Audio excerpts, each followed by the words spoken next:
Murid-murid, besok sekolah kita akan mengadakan aktiviti perkhemahan. Yang nak masuk boleh bagi nama tahu.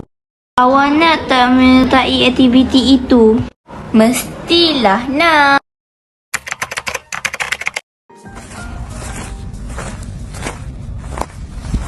Wah, cantiknya hutan ni. Bersih dan tak ada banyak sampah sarap. Mestilah hutan ni dijaga dengan bersih dan tidak banyak sampah sarap. Ali pun masuk ke kemah dan berehat. Ali, jom kita berdua menjelajahi hutan bersama-sama. Haziq, kita kena cakap kat Cikgu Aiman dahulu. Ish, Ali ni penakutlah. Sekali-sekala, apa salahnya?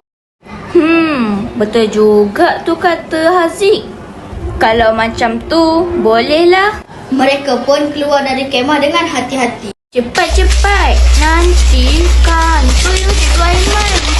Mereka berdua nak pergi mana ya? Yelah, jom ikut dia orang. Cantiknya hutan ni. Rugi kalau saya tak ikut. Betul tu.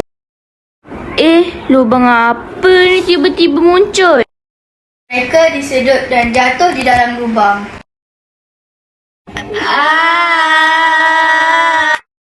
1 jam kemudian, Kenapa saya tiba-tiba terbang ni? Dan kita kat mana ni?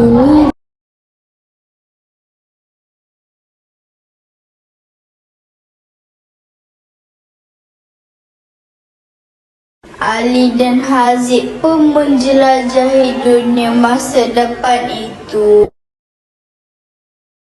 Tengok tu dunia masa depan, cantik dan indah. 67. Ada kereta api terbang lah. Tengok tu, ada kereta terbang juga.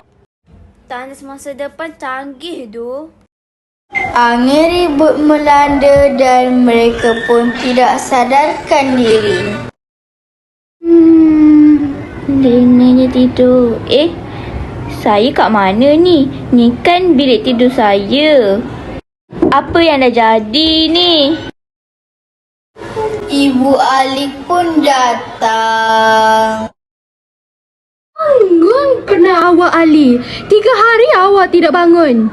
Risau ibu tahu. Pun ceritakan apa yang telah terjadi.